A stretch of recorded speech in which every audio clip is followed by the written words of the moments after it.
The EastSide Chapter 5. I waited a few days before I went back to West Island High School so I could go work in Pop's shop, but eventually decided to go back and finish my community service hours. I couldn't wait to be finished, so I tried to go as often as possible. I went in and greeted the receptionist again, and she had a list of things for me to do that day.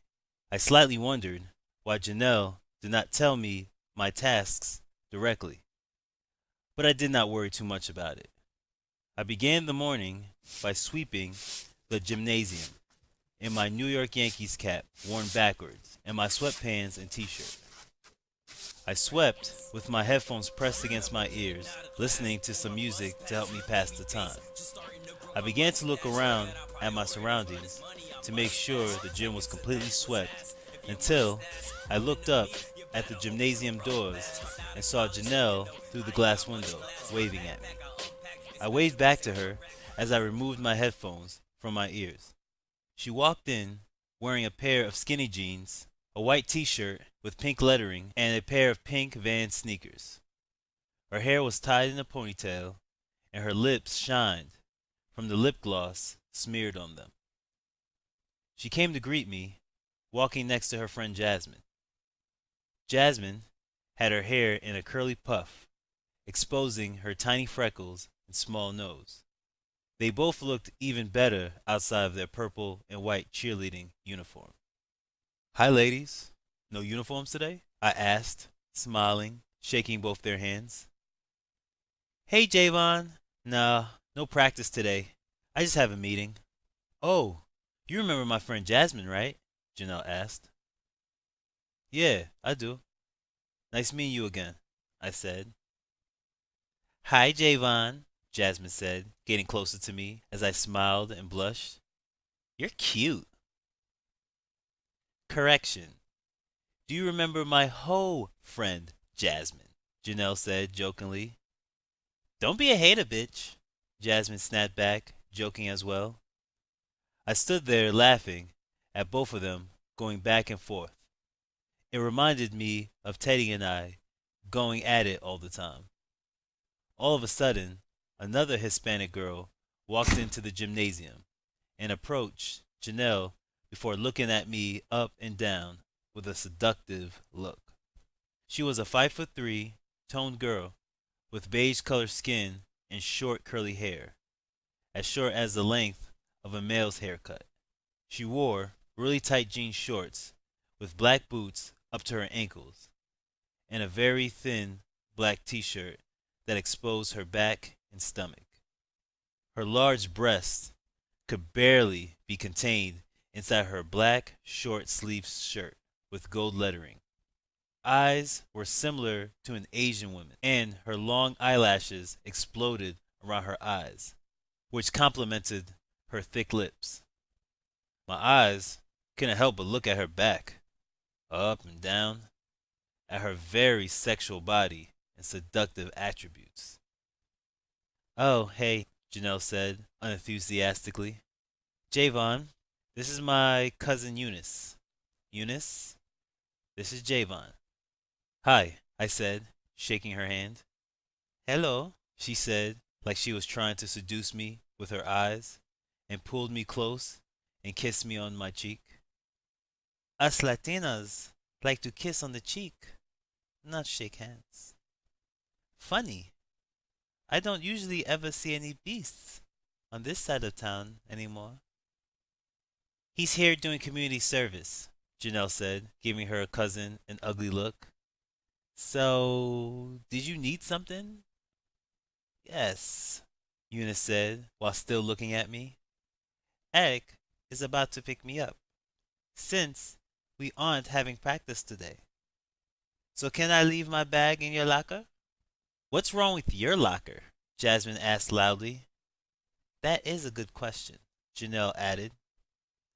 It's full, and it's on the other side of the school.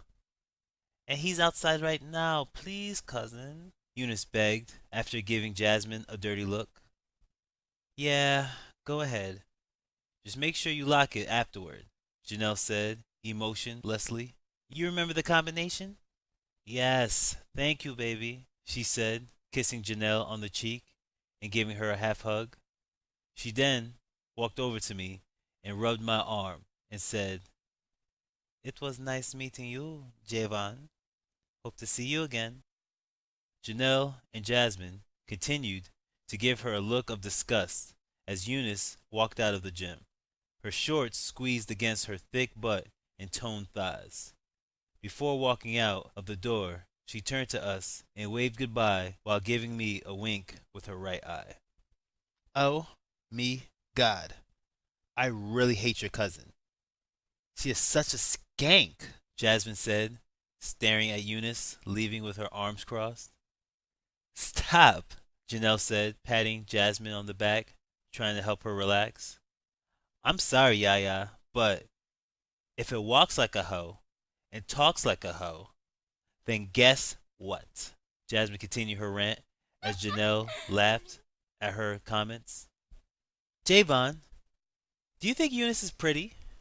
The obvious answer was yes.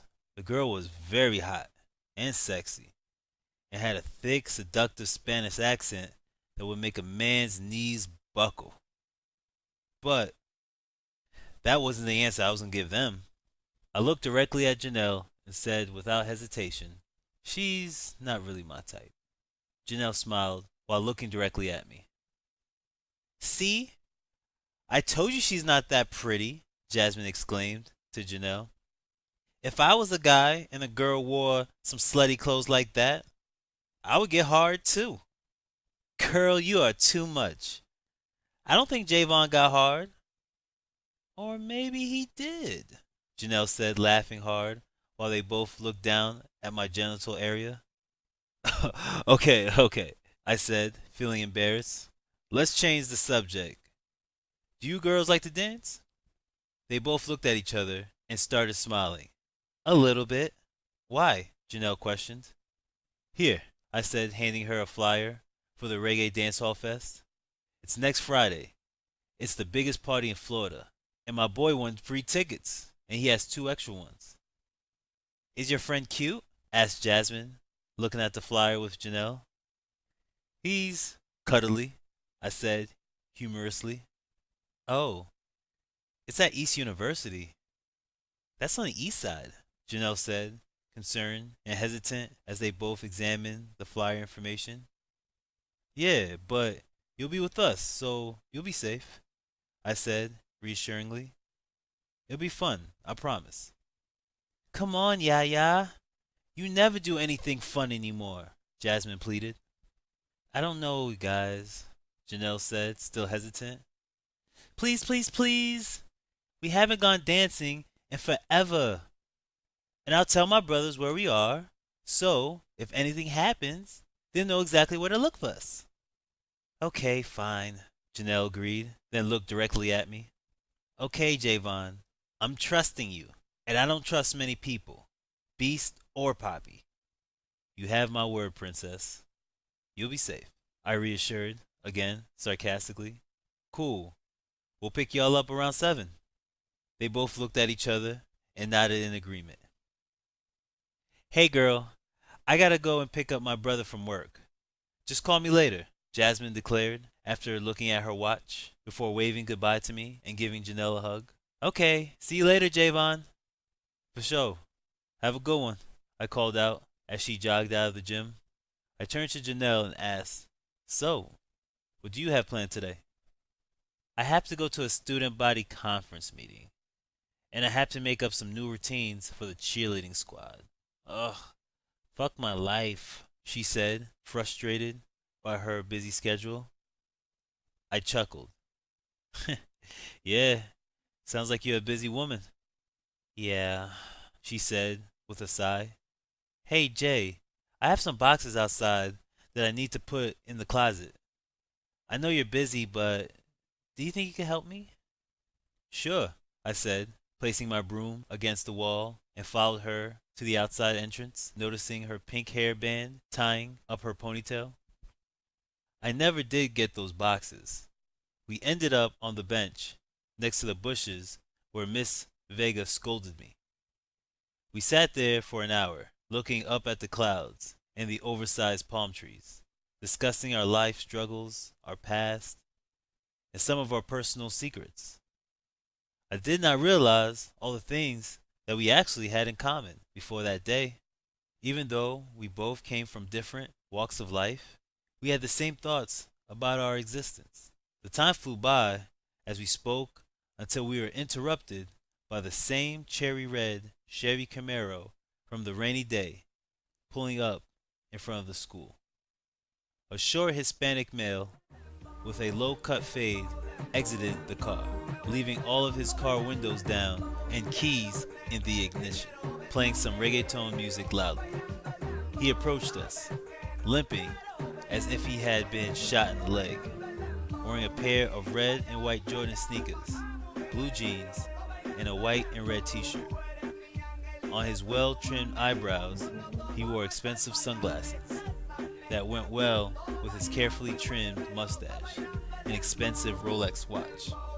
He walked directly to Janelle as she stared at him with a surprised and shocked look on her face. He stood directly in front of her and put his arms around her body. "Hey, baby, come give your man a hug," said the 5'6" tan male. She rose from her seat and wrapped her arms around him as I removed myself from my seat and stood next to them. He looked over at me as they hugged and removed his sunglasses while sizing me up and down with a serious face. He looked at me directly in my eyes and said with a bad attitude, "Hey, bro, I appreciate you helping block out the sun rays, but you standing way too close. So why don't you back the hell up?" I looked at him defensively and took a small step back as he gave me an "I thought so" look. Our staring war was quickly interrupted by Janelle's hands guiding her boyfriend's face towards hers. "Hey, Christian, what are you doing here? I don't have to be picked up till 6:30 tonight," she said. "Yeah, I know, baby. I was just in the neighborhood and decided to come and see my beautiful girl." She giggled as I rolled my eyes, feeling sick to my stomach by his remarks. She asked, "Really? That's so sweet, Christian." "You know me, Mr. Sweet," he said, smiling. "Oh, yeah, and I need a CD that I left in your bag the other day. I need it for a session I have in an hour." "Oh, right," she said, slightly disappointed. "It's in my locker inside. Let's go get it." She grabbed his hand and lured him toward the sliding doors of the school entrance. But he suddenly snatched his hand back and looked directly at me again as I watched both of them walk away. "Hey, yo, Beast, you got an eye problem or something?" Christian asked, looking at me aggressively, balling up his fists. "Since I walked out of my car, you been eyeing me, checking out my flashy style. What, you want to borrow it? You want to borrow my swag too?" "What swag?" I asked, boldly and harshly. He stormed toward me fiercely and stared directly into my eyes and snapped back, roaring. "What? Are you crazy? Do you know where you are? You a long way from home, dog. This is my city." "Cozy," I said, sarcastically. "Christian, stop!" Janelle yelled, getting in between us, trying to push our bodies in opposite directions. "What is your problem? He's here just doing community service. He's not looking for trouble." "Especially from me," Christian said, looking directly at me as I stood there, unthreatened by his remarks. "Come on, let's just go inside and get your CD," Janelle pleaded, pulling his arm toward the door. "Anything for you, baby," he said, kissing her on the cheek while putting his arm around her. He gave me a quick wink with his left eye before they walked inside the building as I stood there staring at the door with my fist clenched in a ball, trying to calm myself down. I turned away to let out a deep breath and started staring at his flamboyant red Camaro with the windows completely open, exposing his all-black interior. I shook my head at his attention-needing style and his outlandish overwork to seem cool. I couldn't help but wonder what Janelle would see in a guy like that, who obviously did not care about her and thought he was God's gift to the world. Someone should bring him down a notch. Someone should bring him back down to earth. Someone should give him a little lesson in humility. Someone like me. A bright smile appeared on my face as an idea rushed into my brain. I quickly scurried to the side of the school where the water main was located. Mr. Lopez had shown me how to turn on the sprinkler system from there. So I devilishly grabbed the handles and turned it to its maximum flow, knowing that Christian's car was right in harm's way. Water started spontaneously erupting from the ground all over the entire green field of grass. I hurried back to the front of the school and became overwhelmed with laughter, trying to contain myself, but a noticeable grin was still on my lips. I watched the water from the sprinkler shot all over the entire interior of his car. His suede seats and leather steering wheel got completely saturated. I stood there with my arms crossed, leaning against a palm tree, away from the flowing water. "Son of a bitch!" yelled out Christian as he ran through the sliding doors. "My car!" He raced out into the wet field, unsuccessfully trying to dodge the sprays of the sprinkler. He entered his water-filled car and drove it across the street away from the grass. Janelle walked out after him and maneuvered toward me with her arms crossed and a smirk on her face. "That's weird. The sprinklers don't usually turn on until 7, she said, looking at me suspiciously. I just looked at her, shrugged my shoulders, and grinned. "That is weird," I said, trying to seem unaware of my actions.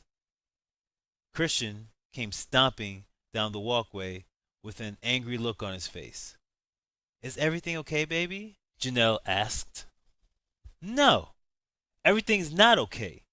My whole inside is wet," he exclaimed. "That's what she said," I blurted out jokingly, with a large smile on my face, as Janelle burst out laughing from my joke. He turned to me furiously, even more angry than before. "Did you have something to do with this, motherfucker?" he asked. "I think the sprinklers are on a timer, Papi," I said smugly. "You messing with the wrong Puerto Rican, puta," Christian warned, getting closer to me. "Yo, man, now you're too close," I said, reballing my fist. "Guys, please! Christian, it was an accident. Just calm down, both of you. Christian, don't you have a session in 30 minutes that you have to be at?" "You're gonna be late," Janelle yelled out, trying to mediate. She grabbed him by his arm and kissed him on the cheek, trying to relax his temper. "Yeah, you right. I ain't got no time for no pussy-ass beast," he said toward her, but making sure I heard him, and then looked at me and yelled out while walking backward toward his car. "Mira, hurry up with your community service, because I don't want to see your ass on my side of town again. Next time, my girl ain't gonna be there to keep you safe." I stared at him, sucking my teeth, and giving him a dirty, unamused look, and yelled out, "It ain't my fault your girl's taller than you."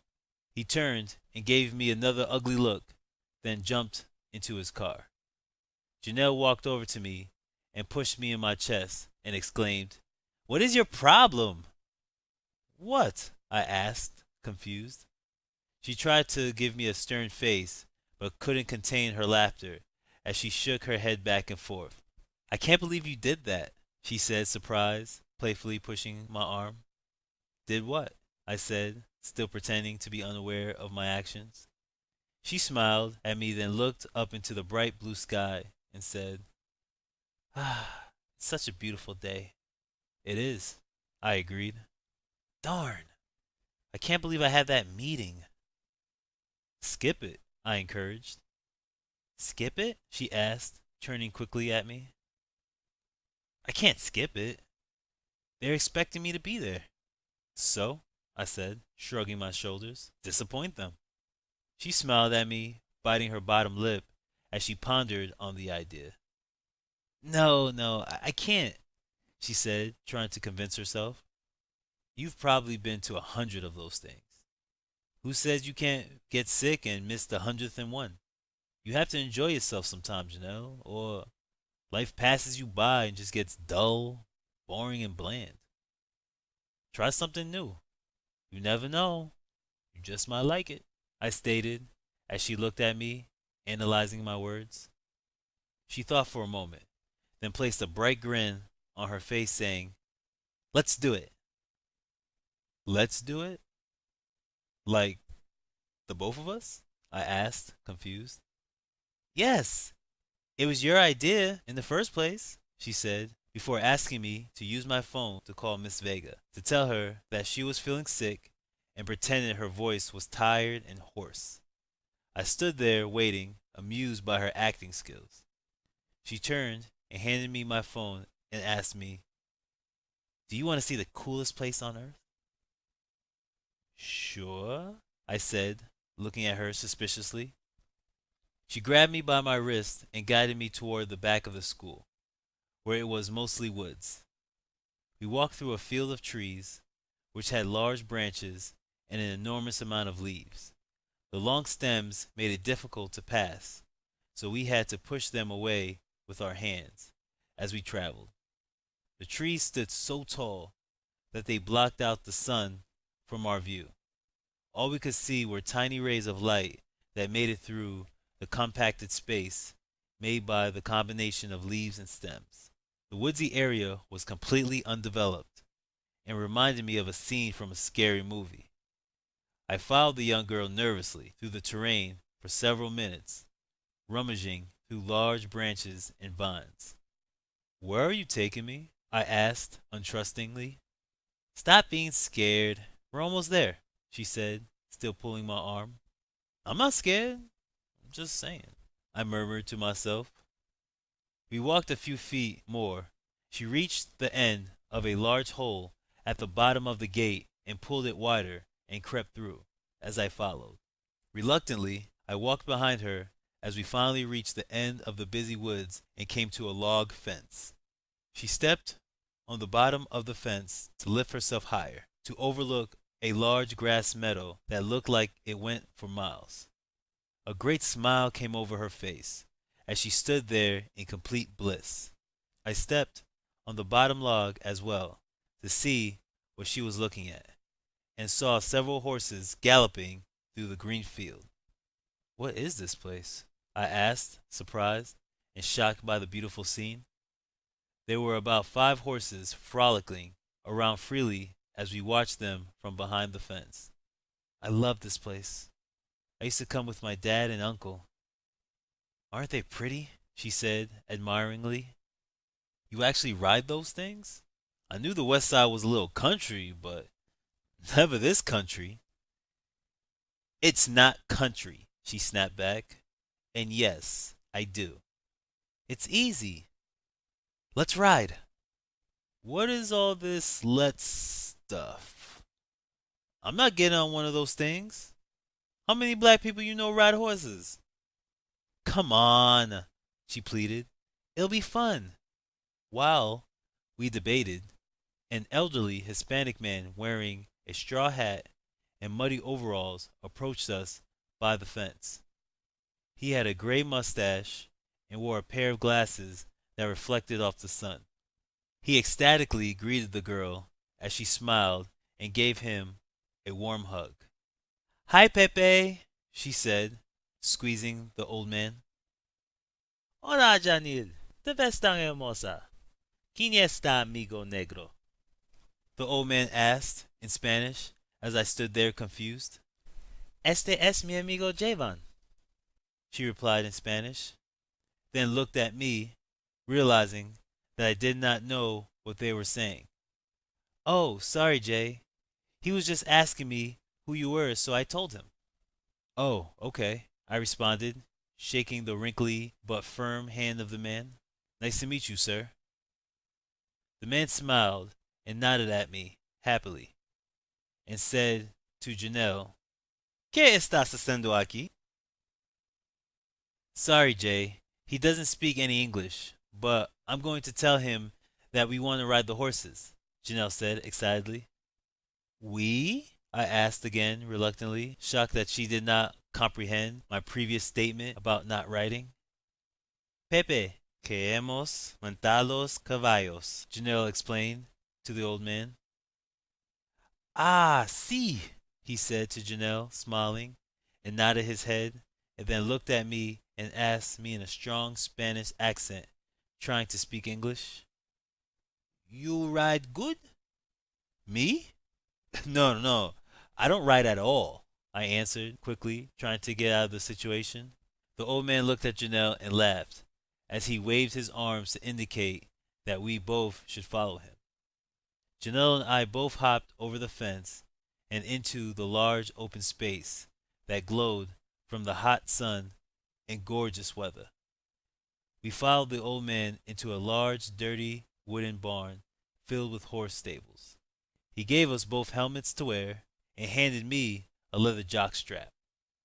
I looked at him confused by the object in my hand. What is this? I asked. I looked at him confused, not understanding what he was telling me. So he attempted to speak English again. Your balls, to keep safe. Janelle laughed while explaining it to me. It's to protect your package. While you're riding the horse, it's your first time, so you might bounce a lot, and not in the place you want. Okay. Didn't we decide that I'm not riding one of those things? I'll just watch, I said, trying to get myself out of riding. Come on. Stop being such a lame. It'll be fun. Please, she pleaded. I took a deep sigh. Fine. I placed on the black leather jockstrap through my legs over my sweatpants and strapped it in. She started laughing instantly. How do I look? Sexy? She barely answered sarcastically because of all the laughter. Whatever. Let's just get this done and over with, I said, embarrassed. The old man guided us to the open field and whistled loudly as the horses started to gallop toward him. He picked out two from the bunch by grabbing their reins. He petted them softly and whispered into their ears. He grabbed Janelle's hand and guided her up onto the saddle. She looked very excited being on top of the horse and started instantly riding very well around the meadow. The old man held his arm out as I looked at him reluctantly, unsure if I actually wanted to go through with it. Come, come, vámonos, he called out to me. I took a deep breath and grabbed his hand as he helped me to the top of the saddle, sitting on top of a large brown stallion. When I was finally on top of the horse and secure, the old man laughed and smacked the backside of the horse, which made the well-groomed beast let out a loud neigh. The horse began galloping instantly and quickly around the field as I held on as tight as I could. I yelled out, "Whoa!" trying to slow the horse down without success. The strong honey brown horse began to pick up speed through the open bright green grass as I began to bounce up and down on the saddle, quickly realizing the reason for the cup. I could hear Janelle giggling from a distance at my attempt to ride the untamed horse. The animal started to pick up even more speed toward a high pile of hay. I tried to pull the leash back to slow it down, but it kept moving quicker, then attempted to jump over the stacked hay as I flew completely off the horse and landed on my back, making a loud thumping sound when I hit the ground. Oh my gosh! I heard Janelle yell out as my back laid flat on the earth. She rode her horse rapidly toward my location and climbed down off the four-legged cream-colored creature. Are you okay? She asked, concerned, kneeling by my side. The old man hurried up the field as well to see if I was injured. Yeah, that wasn't as much fun as you made it sound, I said sarcastically. She laughed hysterically until tears fell from her eyes and said, stuttering from the laughter, I, I I thought you got hurt. Wow, you went flying. I'm sorry I made you do this. I'm glad my pain is so amusing to you, I said, again sarcastically, while lifting myself off the ground. I, I, I'm sorry, Jay.